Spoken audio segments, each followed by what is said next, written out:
मैं अपने कमरे में सुस्त, उदास और थका थका सा बैठा था। मेरी श्रीमती जी डॉक्टर बीना शर्मा ने मुझे एक कार्यक्रम दिखाया मोबाइल पर। उसमें श्री गोपाल मिश्रा कवि दिनकर की रश्मिरथी कविता के कुछ अंश पढ़ रहे थे। उनका उच्चारण और पठन की शैली को देख करके मेरे रोंगटे खड़े हो गए, मेरी सुस्ती दूर हो गई और मुझमें ऐसा उत्साह उत्पन्न हो गया जैसे मैं साक्षात कवि दिनकर की वाणी को ही सुन रहा।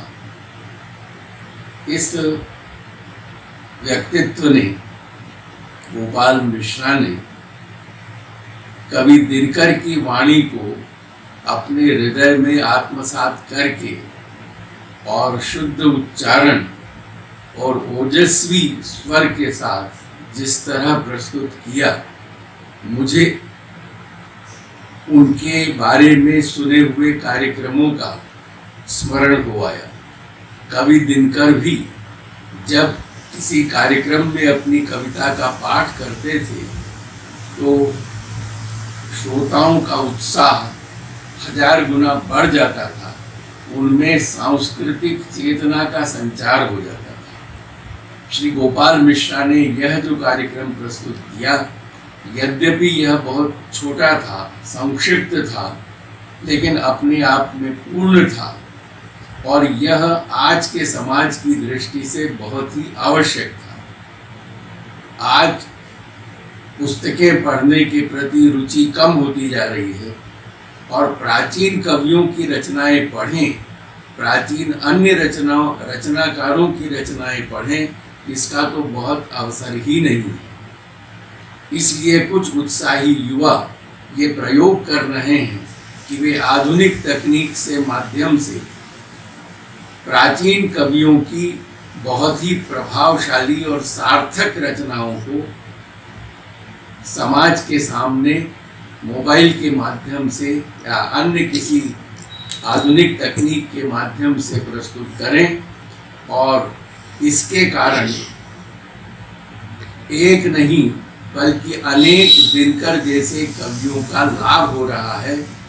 स्वयं पाठकर्ता का तो लाभ है, श्रोताओं का तो लाभ है, लेकिन उन ओजस्वी और यशस्वी कवियों की रचनाओं को पुनः जीवन मिल रहा है और आधुनिक समाज उनसे परिचित हो रहा है। मैं आशा करता हूँ कि श्री गोपाल मिश्रा और इनके जैसे अन्य साहित्य प्रेमी उत्साही युवक अपनी इस तरह की योजना को अनेक कवियों के प्रसंग में शतशः आगे बढ़ाएंगे और इससे उन कवियों के प्रति भी एक श्रद्धांजलि का मार्ग प्रशस्त होगा और आधुनिक पीढ़ी को भी अपनी प्राचीन धरोहर से परिचय प्राप्त होगा और वे आज के विषम समाज में, आज की विषम परिस्थितियों में अपने आप में नए उत्साह का संचार कर सकेंगे। यह बहुत ही अभिनंदनीय है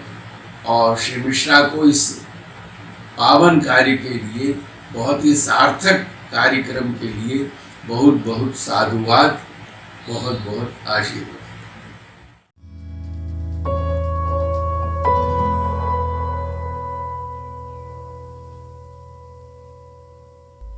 राष्ट्र कवि श्री रामधारी सिंह दिनकर हिंदी के उन महान कवियों में हैं जिन्होंने स्वतंत्र संग्राम में राष्ट्र प्रेम की अलख जगाने का भी काम अपनी लेखनी से किया। उनकी भाषा में प्रांजलता तथा संप्रेषकता का अद्भुत संगम है। नमस्कार दोस्तों, कैसे हैं आप सब।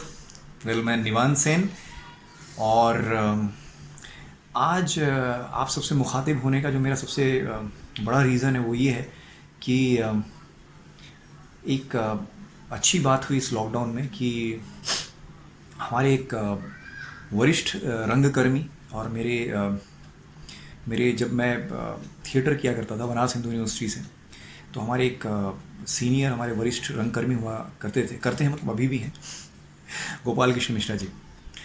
तो इत्तेफाक से बहुत वर्षों गुजर गए थे, उनसे बातचीत नहीं हुई, उनसे मुलाकात नहीं हुई, लेकिन फॉर्चुनेटली वाया माध्यम से हम लोगों ने एक ग्रुप क्रिएट किया जहाँ पे सारे पुराने जो साथी हैं, कलाकार हैं, सीनियर जूनियर सारे लोग मिले और एक ग्रुप बना मंचदूत के नाम से। मंचदूत जो हमारे ड्रामा टीम का नाम था, है आज भी है, और कोशिश चल रही है उसको रिवाइव करने की। तो उसी ग्रुप में एक भाग्यवश एक वीडियो शेयर किया गया। वीडियो था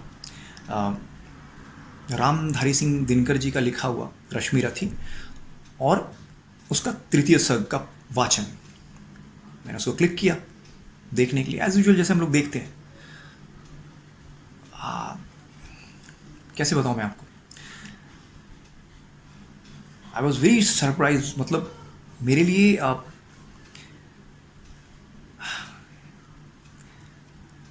मैं एकदम, मेरे पास शब्द नहीं है उसकी तारीफ के लिए। गोपाल कृष्ण मिश्रा जी ने उसका वाचन किया है और मैं खुद एक कलाकार हूँ और वर्षों से टीवी और फिल्मों के माध्यम से आप सब लोगों का मनोरंजन करता आया हूँ और कर रहा हूँ प्रेजेंट में भी। बहुत कम बार ऐसे होता है कि आपके दिल से किसी के लिए, मतलब सच में आप, सामने वाला कलाकार आपको मजबूर कर देता है कि नहीं भाई आपको ताली बजानी है, आपको वाह वाह करना ही पड़ रहा है। मतलब कई बार ऐसा होता है कि हम अनमने से बोल देते हैं कि नहीं यार ठीक है, अच्छा है, बढ़िया है, लेकिन गोपाल जी के शब्दों में माँ सरस्वती की इतनी बड़ी कृपा है। ये वो मेरे सीनियर कलाकार रंगकर्मी साथी रहे हैं या फिर मैं उनको जानता हूँ इसलिए मैं नहीं बता रहा हूँ, बल्कि मैं आपको दिल से बता रहा हूँ कि मेरे जिस दिन मैंने पहली बार ये वीडियो देखा, मैं इतना वशीभूत हो गया उस वीडियो को देख करके, इतना ज़्यादा इम्पैक्ट पड़ा। मैंने उस रात को मेरे ख्याल से मैं लेट नाइट कुछ काम कर रहा था और मैंने तकरीबन उस वीडियो को कम से कम 15 से 20 बार मैंने देख डाला रात भर में। I don't know why, but कुछ तो है उस वीडियो में, मैं आपको क्या बताऊं। मेरे पास शब्द नहीं है गोपाल जी की तारीफ में। उन्होंने साक्षात श्री कृष्ण को मेरे सामने लाके खड़ा कर दिया। ऐसा लग रहा था कि स्वयं भगवान कृष्ण उस कथा को वाच रहे हैं, उसका वाचन कर रहे हैं। सो ज़्यादा कुछ कहने के लिए नहीं मेरे पास, बट मैं जितने भी दर्शक हैं जो मुझे सुन पा रहे हैं या जो मुझे देख पा रहे हैं, मेरी बातों को समझ पा रहे हैं, मैं आप लोगों से आग्रह करूंगा कि अगर मेरी ये वीडियो आप तक पहुंचे तो प्लीज़ आप एक बार ज़रूर उस YouTube लिंक पे जाइए और रश्मि रथी के उस तृतीय सर्ग के उस वाचन को जिनको गोपाल कृष्ण मिश्रा जी ने तैयार किया है बहुत मेहनत से, आप उसको सुनिए। मुझे लगता है कि बहुत कम लोग हमारी इंडस्ट्री में हैं जिन्होंने इसका वाचन किया है। उनमें से बेहतरीन कलाकारों में से गोपाल जी एक हैं, गोपाल कृष्ण मिश्रा जी एक हैं। मैं उम्मीद करता हूं गोपाल जी से कि गोपाल जी ऐसे आगे भी ऐसे काम करते रहेंगे, ऐसी अच्छी अच्छी चीज़ें हमारे सामने लाके हमको प्रस्तुत करते रहेंगे और हमारा मनोरंजन करते रहेंगे। बीइंग एन आर्टिस्ट, एक कलाकार होने के नाते मेरी उम्मीद है गोपाल जी मेरी बात सुन पा रहे होंगे। अगर ये वीडियो देख पा रहे हैं तो गोपाल जी मेरा आपसे आग्रह है, प्लीज़ आप ऐसे वीडियो हमारे लिए और बनाते रहिए। और बहुत कुछ मैं आपको बताऊं, गोपाल जी मेरे सीनियर रहे हैं मेरे रंगमंच के, और उनसे बहुत कुछ सीखने को मिला है। बट इस वीडियो को देखने के बाद मैं यही कहना चाहूँगा, जो एनर्जी लेवल है गोपाल जी का, जो I mean it's a mesmerising, मतलब आप देखें आपका दिल खुश हो जाएगा। तो आप लोग स्वस्थ रहिए, खुश रहिए और मस्त रहिए, यही उम्मीद करता हूँ। दुर्योधन वह भी दे न सका, आशीष समाज की ले न सका, उल्टे हरि को बांधने चला, जो था असाध्य साधने चला। जब नाश मनुज पर छाता है, पहले विवेक मर जाता है। रश्मि रथी राष्ट्र कवि रामधारी सिंह दिनकर की ये कालजयी रचना है। इसमें न केवल महाभारत के बारे में उन्होंने लिखा है, बल्कि उन्होंने महाभारत के द्वारा समाज और राष्ट्र की बात की है, समाज के हित की बात की है, हर व्यक्ति के हित की बात की है, हर व्यक्ति के कर्म और उनके अधिकार की बात की है।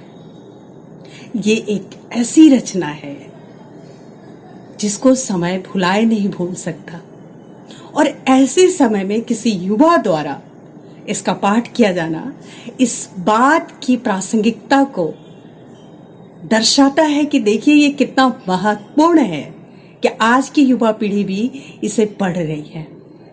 ये हिंदी वालों के लिए, खास करके उनके लिए, हिंदी जिनकी मातृभाषा है, जो हिंदी काव्य को, हिंदी ऐसी रचनाओं को सीखना चाहते हैं, जानना चाहते हैं, पढ़ना चाहते हैं और आने वाले कई सदियों तक पढ़ते रहेंगे। इसके लिए मैं समझती हूँ कि ये बहुत ही महत्वपूर्ण काम किया है गोपाल कृष्ण मिश्रा जी ने। मेरी हार्दिक शुभकामनाएं हैं और बधाई इसके लिए कि उन्होंने इतना खूबसूरत पाठ किया है। और साथ ही एक और मेरा अनुरोध है उनसे कि रश्मि रथी जैसी रचना का पूरा पाठ अगर वो करते हैं, क्योंकि खुद वो एक युवा है और आज की युवा पीढ़ी के लिए अगर एक युवा इस तरह की रचना का पाठ करें तो ये बहुत ही महत्वपूर्ण बात होगी और बहुत सारे युवा इससे उत्साहित भी होंगे और प्रेरणा भी लेंगे। मैं इसके लिए आपको अग्रिम बधाई देती हूँ और उम्मीद करती हूँ कि आगे भी आपसे ऐसी ही उत्कृष्ट रचनाओं के पाठ का सुनने का आनंद मुझे मिलेगा। बहुत बहुत बधाई, बहुत बहुत आशीर्वाद। धन्यवाद। याचना नहीं, अब रण होगा। जीवन जय या के मरण होगा। टकराएंगे नक्षत्र निकर, बरसेगी भू पर वहनी प्रखर। फण शेष नाग का डोलेगा, विकराल काल मुंह खोलेगा। दुर्योधन रण ऐसा होगा, फिर कभी नहीं जैसा होगा। भाई पर भाई टूटेंगे, विषबाण बूंद से छूटेंगे। वायश्र गाल सुख लूटेंगे, सौभाग्य मनुज के फूटेंगे। आखिर तू भूषाई होगा, हिंसा का परदाई होगा। मैं भगवंती सिंह हूँ। मैंने गोपाल कृष्ण मिश्र द्वारा रश्मि रथी का पाठ सुना, जो रामधारी सिंह दिनकर द्वारा विरचित खंड काव्य है। मुझे महान आश्चर्य है कि गोपाल जी, जो विदेश में कारपोरेट क्षेत्र में कार्यरत हैं, उन्होंने कितनी रुचि और निष्ठा के साथ इसका पाठ किया। उनकी आवाज़ और उच्चारण में वीर रस है। उनके पाठ को सुनकर मुझे कवि भूषण का स्मरण हुआ। मैं उम्मीद करती हूँ कि कविता के क्षेत्र में वे ऊंचे शिखर पर जाएंगे। मुझे बहुत प्रसन्नता है कि अपने विषय से इतर विषय में वे इतनी अभिरुचि रखते हैं। एक बार पुनः उन्हें बधाई। थी सभा सन्न, थी सभा सन्न। सब लोग डरे, चुप थे या थे बेहोश पड़े। केवल 2 नर न अघाते थे, धृतराष्ट्र विदुर सुख पाते थे।